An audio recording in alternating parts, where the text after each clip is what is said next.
Anyway, a Green New Deal is a possibility for our society. And I think Google knows or understands the trend when I spoke of their purchase of wind energy, their investment into wind energy offshore, and then Exelon's purchase of John Deere's wind energy division. And even Japan is actually very forward-looking on the concept of green energy and green technology. Japan is a leader on solar and photovoltaics, along with Germany.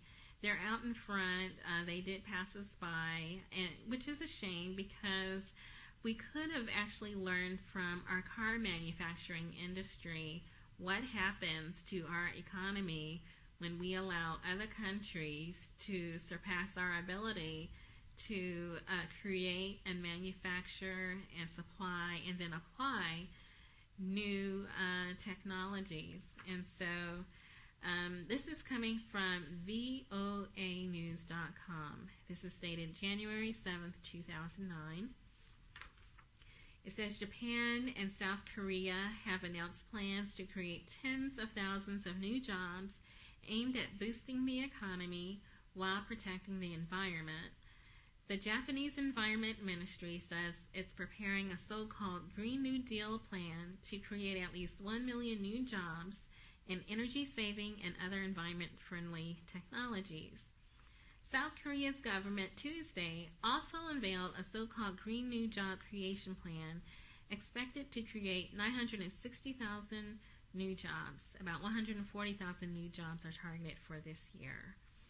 And so Germany knows it, and then Spain knows it.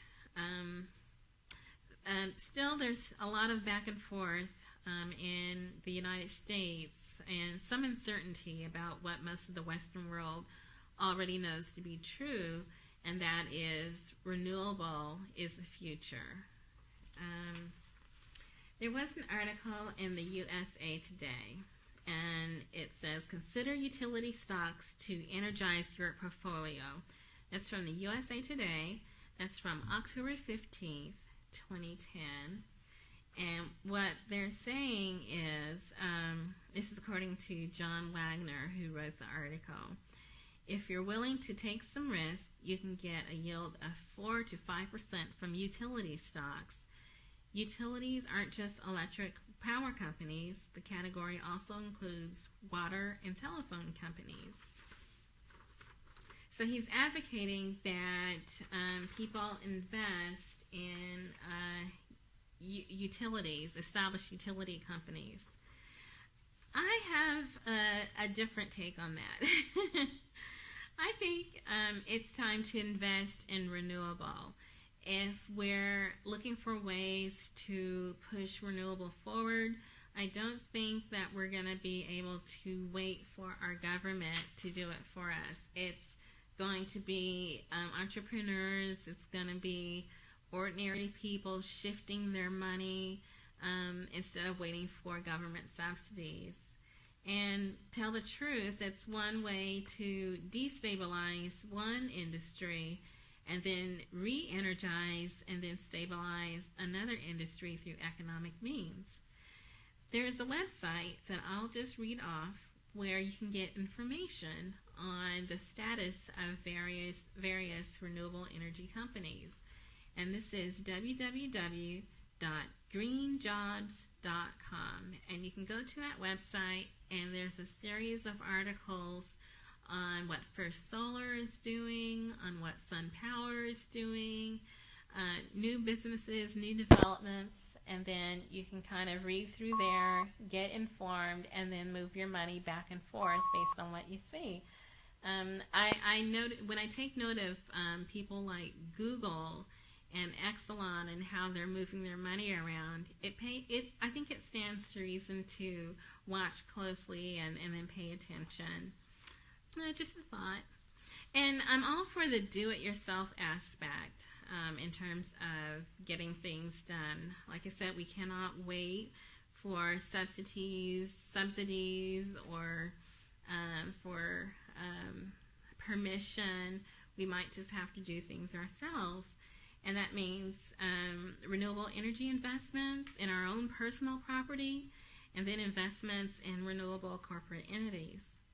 And energy efficiency and sustainable lifestyles are something that we do have control over. We don't always have control over a large corporate entity and who's building this or who's building that, but we can control our own use of fossil fuels. And there are so many ways that we can control our own home environment, get out the caulking guns, get out the fluorescent lights, and just go down a list of about 20 different ways to lower our energy usage and then live sustainably.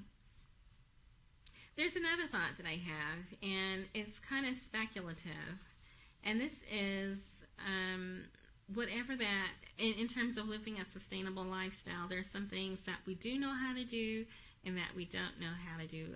I'm suggesting that we go as far as we can in terms of what we can do to make our environments as green and using as and use it and kind of conserve as much energy as we can. And then there's other ways that we can actually hire someone or trade services to get what we need from other people. What we can't, we can do what we can, and then what we can't do is match our projects, what we need done, to out-of-work contractors or construction workers, because we do have some here in Iowa. So if you're an out-of-work construction worker and you've been trained on green energy installations, maintenance, retrofit, if you are out of work and you're looking for work, and then you're and there's a homeowner or a business owner or a small business owner that needs work done to get access to maintenance or retrofit or solar, there's a way that you can kind of bring those people together. And again, you don't need permission. You need Craigslist. You need Facebook, LinkedIn, MySpace, YouTube. Don't wait for someone to give you permission. Just go ahead and get it done. The government's not going to do it for you. As I've talked before, they're kind of going back and forth. President Obama can't do it for you. I think in a lot of ways he's constrained. Basically, it's going to be up to us, at least to get it started, and then wait for government to catch up to us. So there's ways that everyone can get themselves educated on green energy, visiting a lot of the websites through Google, checking out library books and there's do-it-yourself library books with diagrams, and then also leading to more research material of what can be done to jumpstart the green economy. And then we can also pay attention to policy as it develops. And what we're all looking for, I'm sure, are solutions to dirty air, and then dirty water, and dirty soil that creates dirty food. And personally, I'm very much looking forward to Trader Joe's coming to West Des Moines. I've used the Trader Joe's in various cities like Chicago, and what I found is that they have very good food, very good quality food. It's mostly organic. A lot of it's made through sustainable processes, but it's also low cost and it's high nutrition, and I like the accessibility of the people that work there, and then the atmosphere of the store. Since it is in West Des Moines, I'm sincerely hoping that DART will provide adequate bus service for those of us who like that to get out there.